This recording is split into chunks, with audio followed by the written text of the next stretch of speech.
Assalamualaikum warahmatullahi wabarakatuh. Perkenalkan, nama saya Febri Setiawan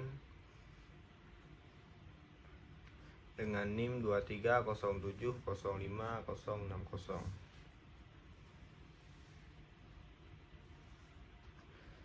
Jadi tujuan video ini ialah untuk menyelesaikan tugas saya, yaitu tugas struktur data. Tugas ini ialah tugas tengah semester saya. Jadi dalam tugas ini ada yang bersoal 3. Ini ialah soal salah satunya, yaitu buatlah tabel kelebihan dan kekurangan dari array, stack, queue, linked list, tree, dan gap. Oke, kita masuk ke dalam array. Apa itu kelebihan dan kekurangan dalam array? Kelebihan dalam array salah satunya bisa mengakses cepat. Jadi array ini bisa diakses dengan cepat menggunakan indeks. Kemudian kelebihannya lagi, strukturnya sederhana, mudah diimplementasikan dan dipahami. Kemudian kelebihannya lagi, efisien untuk data tetap. Sangat cocok untuk data yang tidak berubah-berubah. Tapi kekurangan si array ini, ukurannya tetap, tidak boleh diperbesar atau diperkecil setelah dibuat. Dan kekurangannya lagi, penggunaan memorinya boros. Kemudian sulit menambah atau menghapus datanya. Kemudian stack. Apa sih kelebihan stack dan kekurangannya? Jadi kelebihan stack ini ialah dia lebih cocok untuk pengendalian alur. Kemudian untuk implementasinya lebih mudah. Struktur dan operasinya sederhana. Cepat untuk diakses terakhir. Tapi kekurangan stack ini aksesnya terbatas. Tidak bisa langsung ke dalam elemen di tengah. Kurang fleksibel, tidak cocok jika data harus diakses secara acak. Kemudian kekurangan stack ini, dia ini rentan overload jika batas stack terlampaui. Kemudian masuk ke queue. Jadi kelebihan si queue ini, dia ini mempunyai kelebihan pemrosesan antrian. Kemudian kelebihannya lagi, strukturnya sederhana hingga mudah diimplementasikan dengan aturan FI, FO. Kemudian kelebihannya lagi, cepat untuk elemen pertama dan terakhir. Akses pada elemen pertama dan terakhir itu cepat. Tapi kekurangannya, aksesnya terbatas dan kekurangan efisien untuk data besar. Penggunaan memorinya boros. Kemudian linked list. Jadi kelebihan si linked list ini, dia ini lebih fleksibel. Ukurannya bisa ditambah atau dikurangi sesuai kebutuhan. Kelebihannya lagi, dia ini bisa menghapus atau menambah data. Kemudian efisien untuk data yang dinamis, cocok untuk data yang sering berubah-berubah ukurannya. Kekurangan si linked list ini, dia ini aksesnya lambat, kemudian memerlukan pointer. Dan linked list ini kekurangannya rentan ke memory leak. Kemudian tree. Jadi kelebihan si tree ini, strukturnya lebih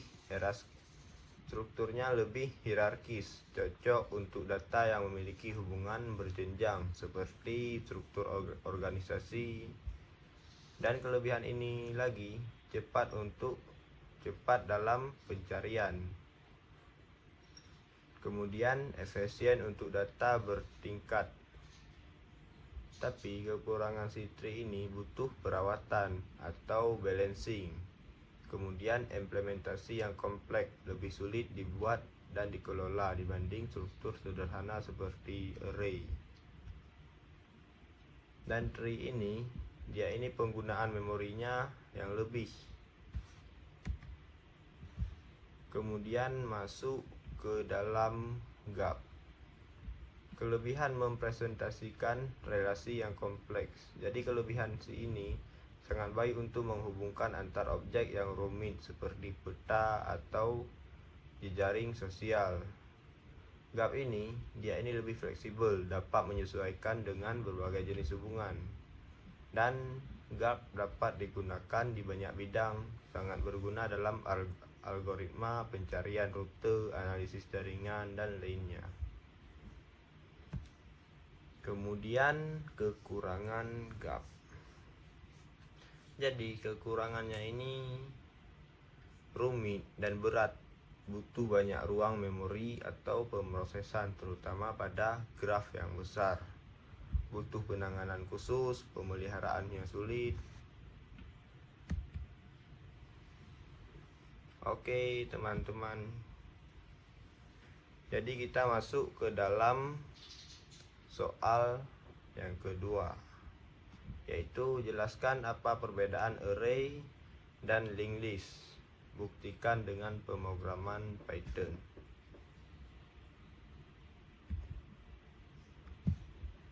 Jadi perbedaan array dan linked list ini.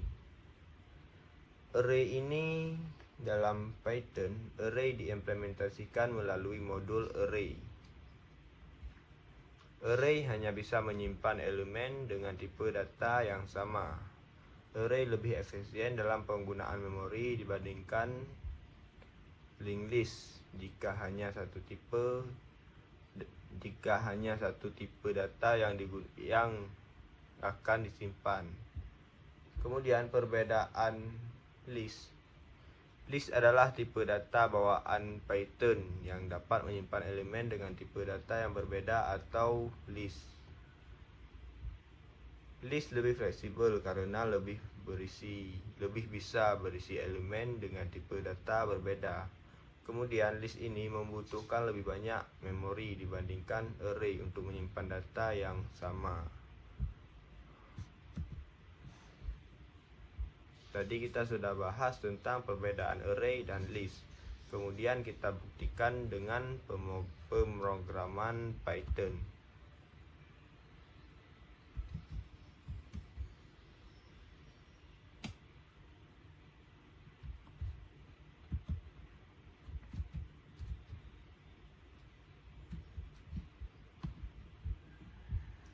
Jadi ini pemrograman Python perbedaan array dan list.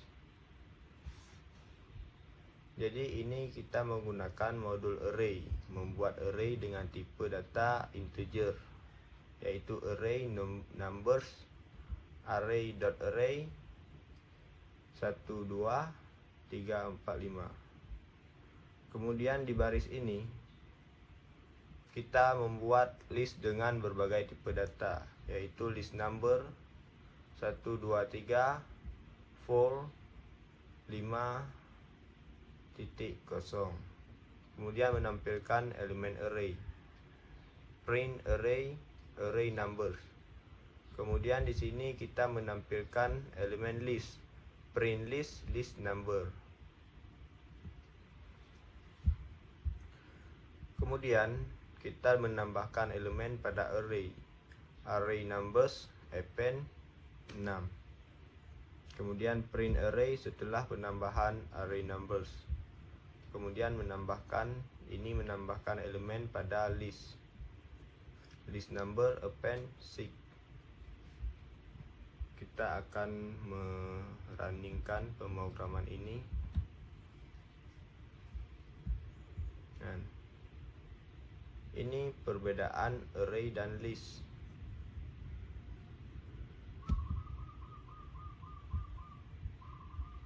Oke kawan-kawan, jadi kita masuk ke dalam soal yang ketiga dalam ujian tengah semester. Jadi soal ketiga ini ialah pertanyaannya, array termasuk dalam struktur data yang statis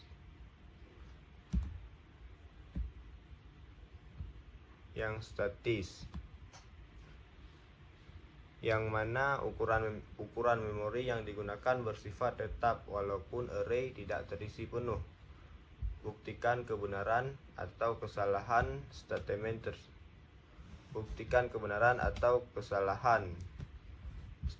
tersebut menggunakan pemrograman Python dengan membuat operasi penambahan dan penghapusan elemen. Perhatikan hasil eksekusi.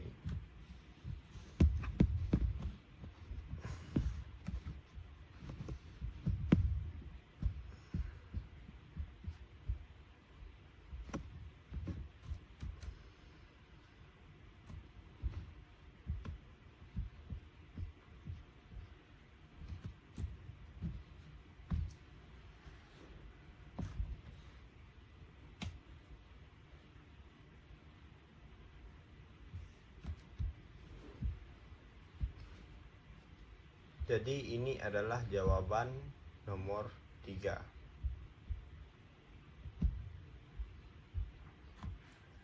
Dalam Python, konsep struktur data statik atau ukuran tetap tidak berlaku sepenuhnya pada array di Python. Hal ini disebabkan karena Python secara internal tidak memerlukan array dari modul sebagai struktur data sepenuhnya statik seperti bahasa C atau C++. Sebaiknya array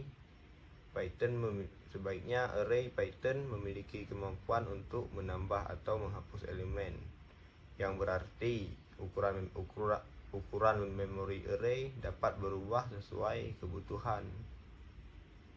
Kemudian ini pembuktian pernyataan ke kode ke pemrograman Python.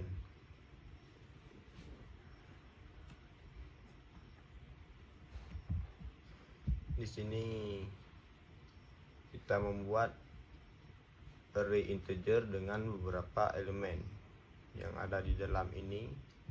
Kemudian di baris ini kita akan menambahkan elemen ke dalam array. Kemudian di sini menghapus elemen dari array. Dan di sini ukuran array setelah menambah dan penghapusan. Jadi pada contoh ini kita bisa menambahkan elemen ke dalam array menggunakan append dan menghapus menggunakan pop. Hal ini menunjukkan bahwa ukuran array di Python bisa berubah setelah dilakukan operasi penambahan atau penghapusan elemen, sehingga array dalam Python tidak bersifat statis seperti yang ditemukan pada beberapa bahasa pemrograman lain. Jadi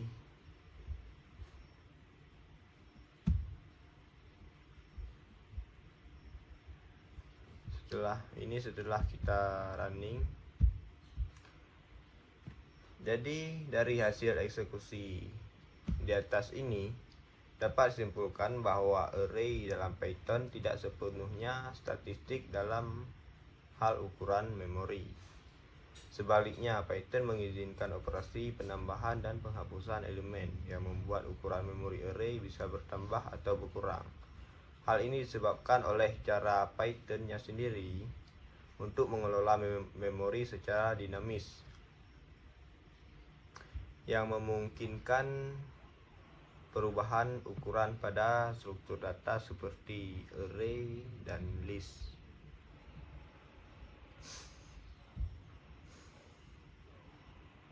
Jadi secara umum, jika kita membutuhkan array yang benar-benar statis dalam Python, kita mungkin perlu mempertimbangkan penggunaan tipe data lain atau bahasa lain yang memiliki pengaturan ukuran memori tetap untuk array.